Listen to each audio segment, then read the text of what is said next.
오늘 말씀을 함께 읽도록 하겠습니다. 오늘 말씀은 신명기 8장 1절에서 10절까지 말씀입니다. 신명기 8장 1절에서 10절까지 말씀입니다. 구약 274면가량에 있습니다. 신명기 8장 1절에서 10절까지 말씀입니다. 다 찾으셨으면 한 목소리로 합독하시겠습니다. 내가 오늘 명하는 모든 명령을 너희는 지켜 행하라.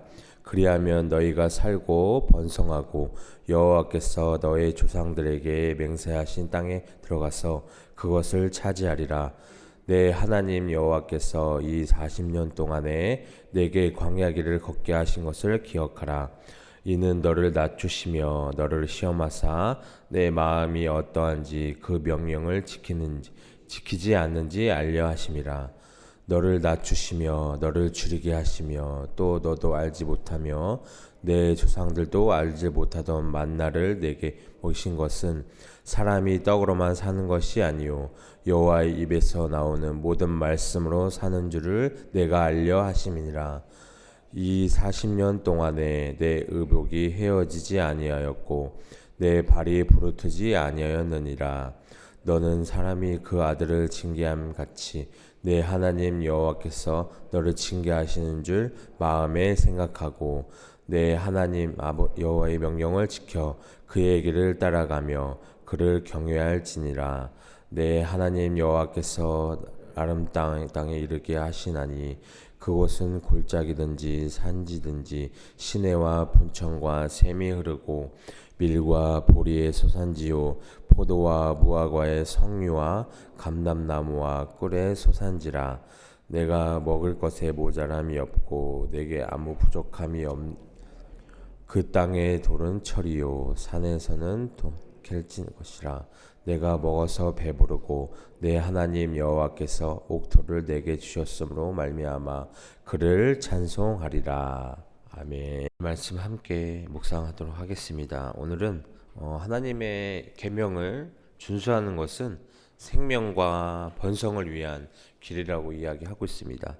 그래서 여기서 계명의 중수는 생사의 문제라는 것을 우리가 잘 알 수 있습니다. 그래서 앞에서 그 이스라엘 백성은 이 자신들이 택한 백성이라고 할지라도 하나님의 계명을 지키지 않으면 가나안 족속이 당한 모든 재앙이 자신들의 것이 된다는 것을 경고를 받고 있는 것입니다. 그래서 오늘 본문은 출애굽한 이스라엘이 광야에서 사는 동안 그들의 삶이 은혜였음을 다시 한번 회고하고 하나님의 말씀에 순종할 것과 그리고 이스라엘 백성이 들어갈 풍요롭고 아름다운 땅 가나안을 우리들에게 이야기하고 있습니다. 오늘 1절 말씀을 보면 내가 오늘 명하는 모든 명령을 너희는 지켜 행하라. 그리하면 너희가 살고 번성하고 여호와께서 너희 조상들에게 맹세하신 땅에 들어가서 그것을 차지하리라 말씀하셨습니다. 그래서 오늘 1절 전반부에 보면 내가 오늘 명하는 모든 명령을 너희는 지켜 행하라 이야기하고 있습니다. 하나님께서는 저희들이 말씀에 순종하기를 원하신다는 것입니다. 왜 순종하라고 말씀하실까요? 이스라엘 백성들을 노예로 삼고 그냥 이용하기 위해서가 아니라 우리 더 축복해 주시기 위해서입니다. 그래서 말씀에 순종하는 것이 축복의 제일적인 비결이라고 이야기를 할 수 있습니다. 그래서 하나님의 뜻에 순종하면 어떻게 될까요? 본문 1절 하반부에 보면 그리하면 너희가 살고 번성하고 여호와께서 너희의 조상들에게 맹세하신 땅에 들어가서 그것을 차지하리라 말씀하셨습니다. 하나님은 순종하는 자에게 생명과 번성의 축복을 약속해 주셨다는 것입니다. 그래서 말씀대로 될 것을 믿고 순종할 때 기적의 역사가 나타난다고 알 수가 있습니다. 결국 하나님 말씀을 정말 얼마나 인정하고 순종하느냐에 따라서 정말 인생의 삶에 삶이 성패가 달려있다고 이야기할 수 있습니다. 주님이 정말 주님께서 우리에게 말씀이 들려지면 우리는 항상 노가 아니라 예라고 이야기했으면 좋겠습니다. 그리고 시간과 물질이나 아니면 생명을 바치는 일에도 정말 노가 아니라 예, 알겠습니다. 아니요가 아니라 알겠습니다라고 이야기를 했으면 좋겠어요. 그리고 가장 복된 삶은 정말 말씀에 주신 그 말씀에 감동대로 살려고 주님께 애쓰며 살아갔으면 좋겠습니다. 그래서 정말 예수님은 우리들을 위해서 정말 제일 먼저 죽으셨습니다. 그러므로 우리가 정말 예수님을 위해서라면 우리들은 아무것도 아까운 것이 없어야 한다는 것입니다. 그래서 예수님이 우리들에게 무엇을 원하든지 아니요, 안 되겠습니다가 아니라 우리가 정말 아멘 하면서 우리 순종하면서 나아갈 수 있는 저희들이 됐으면 좋겠습니다. 그래서 모세가 강조하는 바는 하나님의 모든 명령을 지켜 행하라는 것이었습니다. 그러할 때 정말 이스라엘 백성은 살고 번성하고 가나안 땅에 들어가서 그 땅을 기업으로 얻을 것이라고 이야기하고 있는 것입니다. 그래서 하나님의 뜻은 우리의 행위, 우리의 삶에 관한 것이라고 이야기할 수 있어요. 그래서 사람의 죄의 마음에서 시작되었을지라도 결국 행위의 문제고 생활의 문제라는 것입니다. 그래서 하나님께서는 우리가 하나님을 경외하고 그의 계명대로 순종하고 거룩하고 선하게 살기를 원하신다는 것입니다. 그래서 우리가 그렇게 살 때 우리는 복을 받으며 살게 될 것이라는 것입니다. 2절 말씀을 보시면 내 하나님 여호와께서 이 40년 동안에 내게 광야의 길을 걷게 하신 것을 기억하라. 이는 너를 낮추시고 너를 시험하사 내 마음이 어떠한지 그 명령을 지키는지 지키지 않는지 알려 하심이라 말씀하셨습니다. 출애굽할 때의 예화를 들어 설명을 하고 계십니다. 하나님은 이스라엘을 복주시기 위해서 40년 광야 훈련을 시키셨어요. 그래서 그들이 가나안 땅에 들어가면 하나님께서 40년 광야에서 인도하신 것을 잊지 말고 기억해야 한다는 것입니다. 하나님은 은혜를 기억하라고 말씀하세요. 우리는 하나님의 은혜를 잊지 말아야 한다는 것입니다. 하나님이 정말 지금까지 책임져 주신 것을 보면 앞으로도 계속 책임져 주실 것이라는 것이에요. 정말 농사도 짓지 않고 물도 없고 양식도 없는 곳을 걷게 하셨어요. 나무도 꽃도 없고 아무것도 없는 곳을 걷게 하셨다는 것입니다. 모래폭풍이 불어오는 곳을 걷게 하셨어요. 뱀과 정갈 있는 곳을 계속 40년 동안 걷게 하셨다는 것입니다. 하나님은 그곳에서 의식주 문제를 해결해 주셨다는 것이에요. 우리들 정말 상식적으로 생각해 보면 그 광야에서 과연 40년 동안 우리들이 살아갈 수 있을 것인가? 어떻게 해결하며 살아갈 수 있을 것인가? 그런 고민을 할 거예요. 하지만 이 말씀을 통해서 정말 이 살아계신 이 말씀을 통해서 우리는 알 수 있는 것입니다. 하나님이 이렇게 광야를 걷게 하신 이유는 그들을 겸손하게 낮추시고 믿음의 사람이 되기를 원하셔서 그렇게 하신 것입니다. 그들이 겸손해 하나님의 명령에 순종하는 사람인지 알기 위해서 그렇게 하신 것입니다. 그래서 고난 중에도 말씀에 겸손히 순종하는 사람으로 키우시기 원하신다는 것입니다. 그래서 그들을 겸손한 순종의 사람으로 키우기 위해서입니다. 우리는 살아가면서 정말 하나님 앞에 낮은 자로 살아갈 때도 있지만 정말 겸손하지 못하고 교만할 때가 많이 있다는 것입니다. 그래서 우리는 언제나 하나님 앞에서 낮은 자로 하나님 앞에 나아가야 한다는 것입니다. 그래서 하나님은 광야 훈련을 통해서 이스라엘 백성을 겸손한 마음으로 십계명을 순종하는 거룩한 백성으로 키우고자 하신 것입니다. 그래서 조금 더 하고자 하는 유혹이 우리를 연약하게 할 때가 많이 있다는 것입니다. 그래서 우리는 언제나 그 유혹에서 넘어가지 말고 정말 하나님 앞에 더 다가갈 수 있는, 말씀에 순종할 수 있는 저희들이 됐으면 좋겠습니다. 3절에서 4절 말씀을 보시면 너를 낮추시며 너를 줄게 하시며 또 너도 알지 못하며 내 조상들도 알지 못하던 만나를 내게 먹이신 것은 사람이 떡으로만 사는 것이 아니고 여호와의 입에서 나오는 모든 말씀으로 사는 줄을 내게 알게 하려 하심이라. 이 40년 동안에 내 의복이 헤어지지 아니하였고 내 발이 부르트지 아니하였느니라. 또 이렇게 말씀하셨습니다. 이스라엘의 백성들이 하나님을 기억하며 살아가는 것은 이 땅에서 받은 복과 은혜, 저주의 차원이 아니라 뭘까요? 그 삶과 죽음의 문제라는 것입니다. 삶과 죽음은 영원한 문제죠. 삶과 죽음은 영원한 문제라는 것입니다. 단지 먹고 마시는 것만으로 사는 것이라 할 수 없습니다.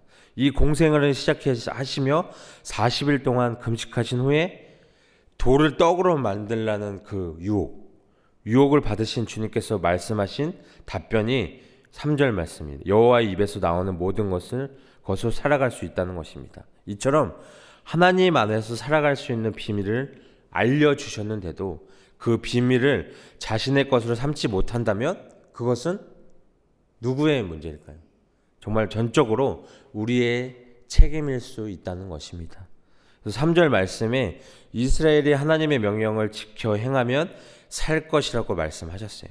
사는 것은 누구나 할 수 있죠. 사는 것은 누구나 할 수 있는 일입니다. 그러나 하나님의 말씀에 순종하며 살아가는 것은 누구나 할 수 없다는 것입니다. 하나님을 기뻐하는 자, 그리고 하나님을 경외하는 자만이 하나님을 기쁘시게 할 수 있다는 것입니다. 그래서 하나님을 향해 눈을 드는 자만이 하나님을 기쁘시게 할 수 있다는 것입니다. 그래서 하나님이 어딘가 부족한 분이시라서 사람의 섬김을 받으시려는 것이 아니죠. 하나님은 전능하신 분이에요. 그래서 정말 우주의 경배를 받으시는 분이시죠. 그래서 하나님께서 창조하신 피조물 중 인간을 가장 사랑하시기에 날마다 하나님을 기억하고 살아갈 것을 원하시고 계신다는 것입니다. 많은 것을 바라시는 것이 아니에요. 오로지 하나님 한 분만을 바라보고 경외하며 나가는 것을 원하신다는 것입니다. 그래서 전능하신 하나님께서 정말 그 당신을 찾는 자에게 필요한 모든 것을 공급해 주시겠다고 약속해 주시는데 그 약속을 신뢰하지 못하는 것이 안타까운 것인 것입니다. 그래서 오늘도 정말 우리들이 하나님의 말씀 앞에서 어떻게 우리가 살아야 할지를 고민해 봤으면 좋겠습니다. 그래서 정말 모세를 통해 주셨던 그 약속의 말씀을 우리들의 것으로 삼기 위해서 정말 몸과 마음을 다해서 주님 앞에 무릎을 꿇고 나아가야 한다는 것입니다. 그래서 하나님께서 이 광야 이스라엘 백성을 어떻게 인도하셨어요? 이 광야 40년 동안 만나로 일용한 양식을 공급해 주셨습니다. 만나는 광야에서 쉽게 구할 수 있도록 널려있던 식량일까요? 아닙니다. 만나는 하나님의 능력으로만 가능했던 정말 특별한 하늘의 양식이었어요. 또한 헐벗지 않게 의복을 공급하실 뿐만 아니라 말씀에 보면 발이 부르트지 않도록 백성들을 무리하게 인도하지 않으셨다는 것이에요. 신발까지도 공급하며 정말 그들을 이끌어 가셨다는 것입니다. 그래서 우리들이 하나님을 믿고 순종하면 하나님이 보호하시고 은혜를 주신다는 것을 우리가 잊지 않으셨으면 좋겠습니다. 예수님이 오병이어로 5천 명을 먹이셨습니다. 예수님은 단순히 사람들의 배를 그냥 채우시기를 원하시는 것이 아니라 예수님은 사람들에게 영생의 떡이 되시는 예수님을 왕으로 믿기를 원하셨다는 것입니다. 마음에 정말 참 만족을 누리며 살기를 원하셨다는 것이에요. 그들이 죽음을 보지 않고 마지막 날 다시 살기를 원하셨다는 것입니다. 그것을 깨닫고 나가야 한다는 것입니다. 5절과 6절에 보면 너는 사람이 그 아들을 징계한 같이 내 하나님 여호와께서 너를 징계하시는 줄 마음에 생각하고 내 하나님 여호와의 명령을 지켜 그의 길을 따라가며 그를 경외할지니라 말씀하셨습니다. 마음에 생각하라. 너는 마음으로 알라라는 이야기입니다.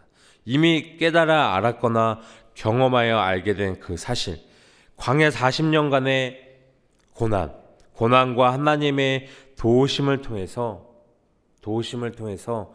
하나님은 당신이 택한 백성을 그냥 그대로 버려두지 않으시고 자신의 거룩함을 닮은 존재로 살아가게 하시기 위해서 그 말씀에 불순종할 때는 징계하시는 분이시라는 것입니다. 징계는 뭐죠? 그냥 바로잡기 위한 벌입니다. 그래서 단순한 벌이 아니라 이스라엘 백성이 하나님을 닮은 거룩한 백성으로 성장하도록 교육하는 목적이라는 징계라는 것입니다. 고난을 통과할 때는 말할 수 없이 힘들고 정말 고통스럽지만 고난을 통과하고 난 후에는 그것이 우리를 정말 순금과 같이 흠없는 존재로 거듭나게 한다는 것을 경험을 통해 알 수 있다는 것입니다. 하나님께서는 끊임없이 우리도 계속 징계를 하고 계십니다. 우리를 당신의 거룩한 백성으로 변화시키기 위해서라고 이야기할 수 있습니다. 그래서 야고보 사도는 징계가 없으면 사생자요 친아들이 아니라고 고백을 한다는 것입니다. 하나님 보호 아래 살아가는 하나님의 사람은 하나님께서 하신 말씀에 순종하며 살아가야 한다는 것입니다. 그래서 하나님께서 하신 말씀이 보여주는 삶의 방향을 따라서 정말 한 걸음 한 걸음 실천하는 삶을 살아가야 한다는 것입니다. 그래서 말씀으로 더불어 살아가도록 우리의 삶을 변화시켜 나가야 한다는 것입니다. 7절과 10절을 보시면 내 하나님 여호와께서 너를 아름다운 땅에 이르게 하시나니 그것은 골짜기든지 산지든지 시내와 분청과 샘이 흐르고 밀과 보리의 소산지요 포도와 무화과와 석류 감람나무와 꿀의 소산지라. 내가 먹을 것에 모자람이 없고 내게 아무 부족함이 없는 땅이고 그 땅의 돌은 철이요 산에서 동을 캘 것이라. 내가 먹어서 배부르고 내 하나님 여호와께서 옥토를 내게 주셨으므로 말미암아 그를 찬송하리라 말씀하셨습니다. 이스라엘이 하나님의 말씀에 순종하는 사람이 되면 하나님께서 이스라엘을 아름다운 땅으로 이르게 하실 것이라는 것이에요. 가나안 땅은 골짜기, 산지, 시내와 분청과 샘이 흐른다고 합니다. 그리고 밀과 보리의 소산지, 포도와 무화과, 석류, 감람나무와 꿀의 소산지입니다. 그곳에 먹을 것이 부족하지 않고 필요한 모든 것이 아무 부족함이 없다는 것입니다. 그 땅엔 철과 동이 난다고 합니다. 그들은 또 배부르게 먹고 하나님께서 주신 옥토를 인해 하나님을 찬송한다고 이야기하고 있습니다. 광야에 비하면 가나안 땅은 어떠죠? 천국과도 같다는 것이에요. 하나님은 이스라엘이 하나님을 믿고 순종하면 천국의 모형과 같은 가나안 땅으로 인도하신다는 것입니다. 하나님이 적당히 비와 이슬을 내려주시고, 그러나 순종하지 않으면 가뭄이 든다는 것이에요. 하나님께서는 이스라엘 백성들에게 말씀하세요. 이스라엘 백성들이 하나님의 말씀을 지키면 가나안 땅을 차지하게 될 것이, 가나안 땅에서 많은 축복을 받을 것이라고 약속해 주신다는 것입니다. 정말 아무리 강한 민족이 가나안 땅에 살고 있어도 하나님의 말씀을 따라서 살아가면 하나님께서는 주시겠다고 약속하셨어요.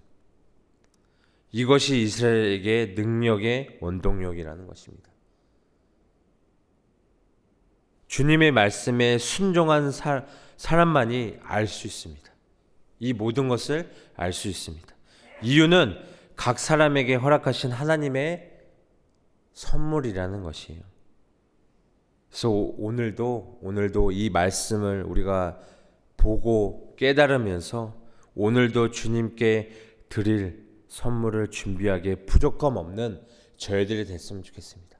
많은 것을 바라지 않으십니다. 오로지 그 하나님 말씀에 순종하며 나아가기를 원하신다는 것이에요. 이 모든 사건을 보시면서 우리가 다시 한번 깨달았으면 좋겠습니다. 우리가 어떠한 환경이든지 어떠한 상황이든지 우리가 주님께 불평하고 불만하지 말고 오로지 그 하나님께서 주신 그 말씀 한 가지만 붙잡고 그 말씀에 순종하는 사람이 되셨으면 좋겠습니다. 그래서 믿음을 가지시고 주님께 달려갈 수 있는 우리 여러분들이 되기를 오늘 이 시간 축복합니다.